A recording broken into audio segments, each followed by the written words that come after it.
Saya melihat ini kan manuver yang mengkonfirmasi saudara Joko Widodo itu licik sekaligus pengecut.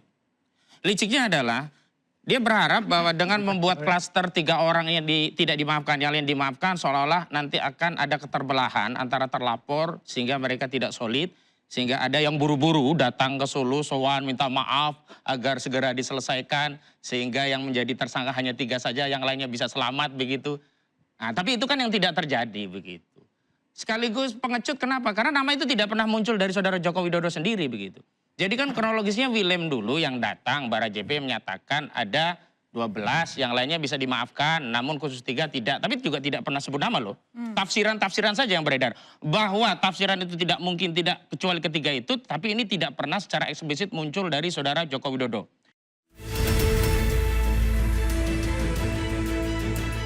Urusan maaf memaafkan itu urusan pribadi. Kalau urusan hukum ya urusan hukum. Ternyata Pak Jokowi bilang, saya bukan tipikal orang yang tidak pemaaf. Itu akan dimaafkan. Tapi yang 3 nama yang kelihatannya terlalu ekstrim, terlalu nggak pernah mau menerima fakta bahwa ijazah Pak Jokowi itu benar. Gak ada hujan, gak ada angin nih. Tahu-tahu keluar akan memaafkan kecuali 3 orang. Ngapain minta maaf atau ngapain maaf dia? Gak ada gunanya dan sama sekali kalau saya tuh nggak butuh maafnya dia. Tidak ada memilah-memilah untuk yang mengatakan si A, si B, atau si C. Tapi sebagai pribadi, sebagai seorang manusia, hablum minan nasnya itu, beliau pasti akan memaafkan kalau ada permintaan maaf. Tapi tidak akan mengurangi proses hukum itu. Statement yang prematur begitu dan tidak memiliki alasan yang kuat, apalagi dasar hukum. Karena sampai hari ini itu belum ada yang ditetapkan bersalah. Sebab minta maaf kok ada ungkapan akan memaafkan.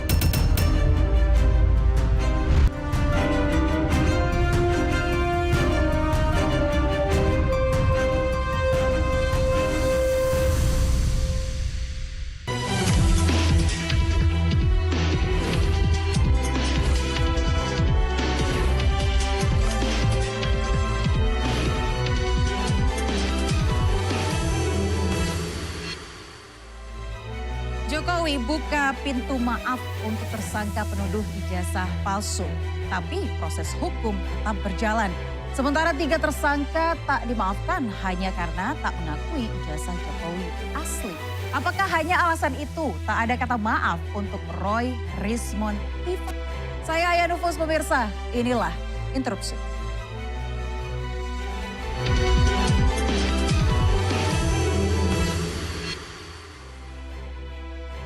Tahun 2026 ini kita akan sambut 4 narasumber yang namanya ini masih ramai begitu ya di media dan juga media sosial. Saya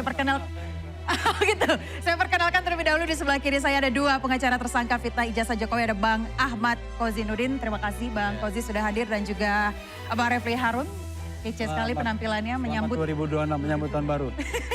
Mudah-mudahan tahun ini jauh lebih baik dibandingkan kemarin. Baik. Dan di sebelah kanan saya ini sudah ada pengacara Joko Widodo, Bang Rifai Kusuma Negara. Terima kasih atas waktunya Bang, dan juga Ketum Jokman Nusantara Bersatu, Bang Andi Azwan. Malam ya, selamat tahun baru untuk seluruh pemirsa Ainus TV. Terima kasih, terima kasih. Ini saya ingatkan terlebih dahulu untuk para narasumber, boleh adu gagasan, boleh adu argumen, tapi jangan lupa nanti katakan interupsi. Baik, saya ke Bang Andi Azwan terlebih dahulu karena duluan ya. kece banget. Duluan, karena ini menarik Bang. Ada kata memaafkan dari seorang Joko Widodo begitu ya. Tapi pengecualian RRT, Roy, Rismond dan juga Tiva. Ya, kenapa? saya rasa sebetulnya nggak ada ya perkataan bahwa beliau itu tidak memaafkan. Apalagi beliau ini adalah seorang negarawan dan juga mantan pemimpin Republik ini ya. Hablum minan nasnya, beliau itu pasti akan memaafkan semua ya. Yang bersalah maupun yang katakanlah tanda kutip merasa tidak bersalah seperti itu ya. Kalau meminta maaf kepada beliau. Ya semua terbuka untuk itu ya. Hablum minan nas kan begitu. Tapi kalau dikatakan bahwasannya itu ada 3 orang, tidak menurut saya ya, pendapat saya tidak. Karena beliau itu juga mengatakan ya kita terima semua yang minta maaf Jadi yang itu punya ya. Tapi kan ada penegasan Bang dari Tapi Baris. ini ada tapinya memang. Oke. Karena ini sudah masuk ke proses hukum, Oke. ya tetaplah hukum itu pasti berjalan seperti apa adanya kan. Itu tidak bisa dipungkiri untuk masalah itu. Tapi yang jelas kalau kita bicara bahwasanya dipilih-pilih itu tidak. Oke, jadi Ya. tidak ada pilih-pilih. Tidak ya? ada pilih-pilih untuk. Oke, tapi hukum tetap berjalan. Hukum pasti tetap berjalan karena ini sudah masuk ke proses hukum. Oke, Bang Raffi tadi kayaknya saya dengar. Ya ini kan harus Interupsi. diklarifikasi dulu dong. Oke. Tadi ada pernyataan kan di televisi 3 orang tidak dimaafkan. Dan ini menjadi tema interupsi kita. Lah kalau dia mengatakan bahwa enggak pilih-pilih, enggak cherry picking begitu ya. Ya berarti kan tema kita berubah dong. Ini kan akan mempengaruhi arah debat kita. Ya. Jadi mana yang benar nih, sesama pendukung Jokowi ini beda-beda interpretasinya. Pemberi pesannya yang enggak benar, enggak jelas. Ataukah penerima pesannya antara Azwan sama Franz tadi. Begitu. Klarifikasi dulu bro. Begini ya, kalau Klarifikasi kita saya dulu. mengatakan hablum minan nasnya. Iya. Nah, itu kan Ya. interpretasi Kita ente. bicara itu kan hablum minan nasnya, dia nggak memilih-milih untuk itu. Oke. Ya kalau untuk bisa katakanlah siapa yang dipilih itu ya 5 orang atau 3 orang, itu memang konteksnya kan pribadinya Pak Jokowi ya. Tapi kalau kita bicara secara global, ya yang katakan hablum minan nasnya itu Pak Jokowi nggak ada Ya, sekat-sekat. kita nggak untuk bicara itu. tafsir. Yang kita bicarakan itu fakta yang dia omongkan tuh apa. Pemberi pesannya Franz mengatakan 3 orang tidak dimaafkan. Yang lainnya boleh dimaafkan. Nah itu akan berpengaruh pada diskusi kita kan. Oke, Bang. Kita mau mendiskusikan Saya apa rasa nih? diskusi-diskusi ini kan kita jalan saja masalah diskusi. Iya. Kalau bicara 3 orang itu Jalan yang nggak dibilang jelas itu diskusinya ya. apa, Kalau gimana? dari sisi saya kan sudah mengatakan itu ya. Jangan Kalau sisi kita Anda, bicara saya hablum minan butuh nasnya, Pak klarifikasi. Jokowi itu tidak akan memandang-mandang. Bro, Oke. Kalau ada orang klarifikasi. meminta maaf, Karena dia akan Jokowi seorang memberikan negarawan maaf. sejati Karena yang Karena seorang memaafkan. negarawan Klarifikasi sejati dia. untuk itu. Oke. Ya kan? Oke. Saya tambahin dikit ya, Mbak ya. Oke, silakan Bang Raffi. Kalau Ini mungkin statement- lebih jelas nih. Oke, Jadi baik, kalau baik, statement dari silakan. Pak Jokowi sih sebenarnya clear. Jadi intinya tidak ada mengklaster kanan dan kiri, semua akan dimaafkan, namun proses hukum tetap jalan. Oke. Itu clear, kalimatnya seperti itu ya. Dan ke kami, Oh, tapi berarti sebenarnya salah dong, sampai hari ini Frans satu tadi. loh Mbak. Salah Terlepas dia. dari persoalan ada klaster atau tidak ada klaster, pertanyaan memang sudah ada yang minta maaf. Iya. Belum ada juga gitu loh. Oke. Jadi ini kita membahas sesuatu yang masih belum jelas. Oke. Berangkat lagi dengan klaster. Saya menghormati pendapat dari Pak Ketum Bara ya. Iya, Tapi kembali Bara lagi JP, kami sebagai ya. lawyer hanya mendengar langsung dari Pak Jokowi. Oke, Statement tadi Pak Bang Jokowi Raffi clear, bilang seperti itu. salah. Apanya yang salah, Bang? Iya kan tadi Franz bilang, Ketum Bara JP, bahwa Jokowi akan memaafkan kecuali yang 3. Maka dijadikan kan. Oke. Roy, Rismond, Tifa tidak akan dimaafkan. Iya. Ya kan? Saya sebagai lawyer mereka juga harus pasang kuda-kuda. Karena saya lihat mode mereka juga tidak mode minta maaf. Ya kan? Coba lihat tuh tweet-tweet Dr. Tifa misalnya. Wah itu kan modenya mode terus-menerus. Menyerang. Bukan menyerang lah. Mode kencang. Mengkritisi. Ya kan? Oke. Respon juga begitu. Oke. Kemudian Roy Suryo juga begitu. Bahkan Roy Suryo dengan tegas mengatakan ngapain minta maaf. Jadi maksud saya adalah kalau yang dituju itu adalah 3 orang itu RRT, Roy, Rismond, Tifa, saya bisa konfirmasi, pastikan bahwa tidak ada niat mereka meminta maaf. Karena persoalannya adalah ada 2 hal. Ini adalah soal hukum dan ini adalah soal politik, ya kan? Oke. Gitu. Dua-duanya sama-sama penting untuk digarisbawahi.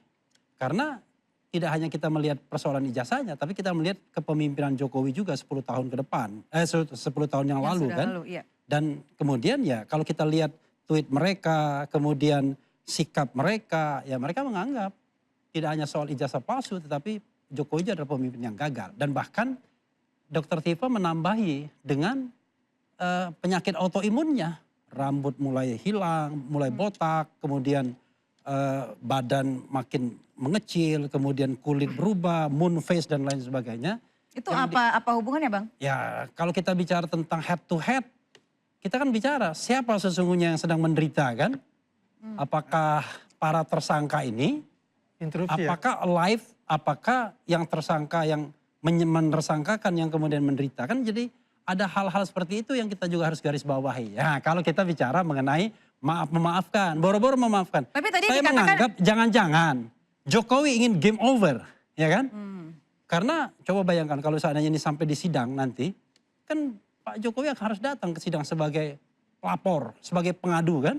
Dan beliau siap. Sebentar, tapi akan tadi diskrutinai. Tidak hanya ijazah palsunya tapi 709 dokumen itu. Oke. Jangan lupa bahwa ijazah itu harus didapatkan secara sah, ya kan? Kalau seandainya misalnya gini, dalam agama tertentu ya. Oke, sebentar sebelum kita bahas Oh ya, agama boleh, tertentu. silakan. Tadi Bang Andi Azwan Iya, mau saya interupsi, mau silakan. interupsi gitu. Sosok seorang dokter Tifa yang mengamati sosok dari Pak Jokowi kan. Ya itu kan fitnah lagi tuh kalau kita bicara masalah itu. Ya, artinya apa? Beliau sakit begini karena tekanan batin. Sepengetahuan saya ketika bertemu beliau santai-santai saja tuh nggak ada bicara masalah urusan-urusan seperti ini gitu. Tidak menyenggol pribadi Tidak maksudnya. ada menyenggol pribadi dan sebagainya.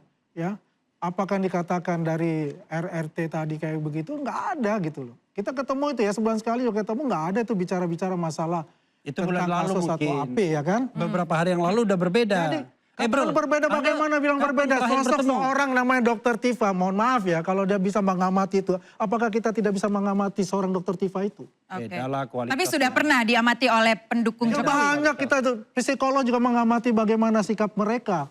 Ya selama ini gitu. Oke. Jadi artinya kita tidak mau juga mau membicarakan seseorang ya yang menurut itu asumsi pribadinya gitu. Oke. loh. Oke. Ya.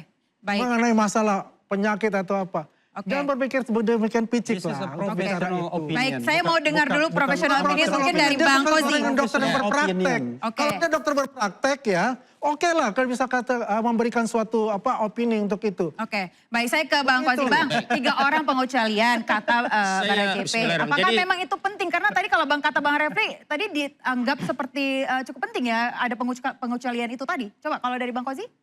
Saya melihat Dia ini ini mendinai kalau ada pengecualian gitu. Oke, coba Bang Kozi. Saya melihat ini kan manuver yang mengkonfirmasi saudara Joko Widodo itu licik sekaligus pengecut.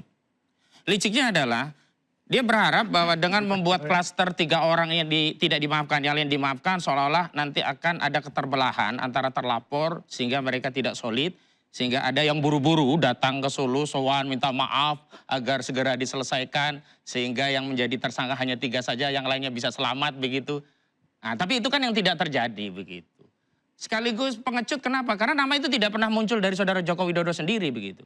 Jadi kan kronologisnya Willem dulu yang datang, Barajp menyatakan ada 12, yang lainnya bisa dimaafkan, namun khusus 3 tidak. Tapi juga tidak pernah sebut nama loh. Tafsiran-tafsiran saja yang beredar. Bahwa tafsiran itu tidak mungkin tidak kecuali ketiga itu, tapi ini tidak pernah secara eksplisit muncul dari saudara Joko Widodo.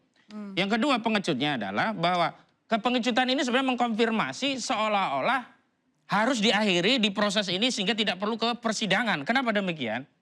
Jadi tadi benar kata Bung Rifai, memang siapa yang minta maaf?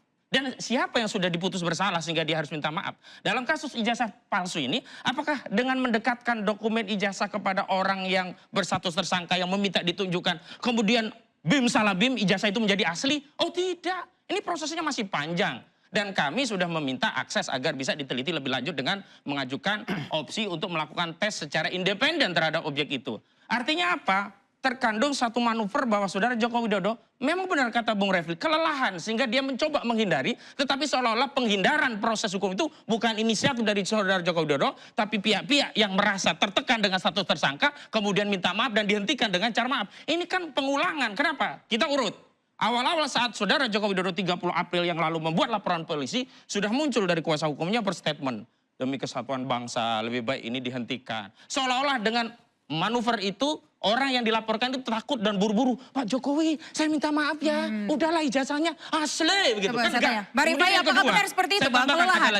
Ada lagi saya tambahkan lagi. Oke. Kemudian setelah naik status tersangka, juga ada orang yang beraksi seolah-olah menjadi pihak kemudian ingin mendamaikan dengan komisi kepolisian. Harapannya apa? Kan agar bisa ada perdamaian sehingga dicabut perkara itu karena damai. Sehingga wibawa Joko Widodo menjadi naik begitu. Tapi ini juga gagal. Kenapa? Karena klien-klien kami baik di klaster pertama, klaster kedua itu memang pejuang. Bahkan setelah didekatkan dokumen itu, saudara Joko Widodo yang meyakini itu akan menjatuhkan mental orang-orang yang jadi terlapor ini, tidak. Oke, Bahkan baik, saya Rustam tangkap. Effendi mengatakan satu. Rustam Effendi setelah diperlihatkan ijazah itu dia bilang, oh itu palsu Pak Polisi, itu bibir bukan bibir Jokowi, itu mata bukan mata Jokowi, itu telinga bukan telinga Jokowi, Baik. ijazah itu palsu. Saya Nah, tangkap poinnya. Bang sedikit. Rifai, Roy boleh Suryo Anda bilang klarifikasi Bang, apakah benar 99,9% kelelahan palsu. dan juga Tetap. ingin semuanya itu berdamai? Coba silakan Bang Rifai. Enggak juga. Jadi kembali lagi kalau Pak Jokowi kan tujuan utama melaporkan, saya berulang-ulang harus sampaikan bahwa pertama ingin soal ijazah ini clean and clear ya. Lalu kedua ingin nama baiknya dipulihkan sehingga proses hukum itu yang ditempuh. Nah bahwa beliau membuka kemungkinan untuk memaafkan kembali lagi itu kan hanya hubungan sebagai sesama warga negara ya. Dengan tetap ini diselesaikan secara proses hukum. Sekalipun hukum ini juga sebenarnya kalau kita pelajari KUHP yang baru ini ada 3 alternatif. Orang yang mengaku bersalah dan minta maaf, dia bisa menempuh restoratif justice, dia bisa menempuh plea bargain, dia juga bisa mendapatkan diri sebagai saksi mahkota. Yang ketiganya ini ada kemungkinan untuk mendapatkan keringanan ataupun dihentikan perkaranya. Jadi ini juga hukum, ini penjelasan secara hukum kan. Pak Jokowi berkali-kali bilang saya maafkan tapi perkara ini selesaikan secara hukum. Kenapa harus hukum?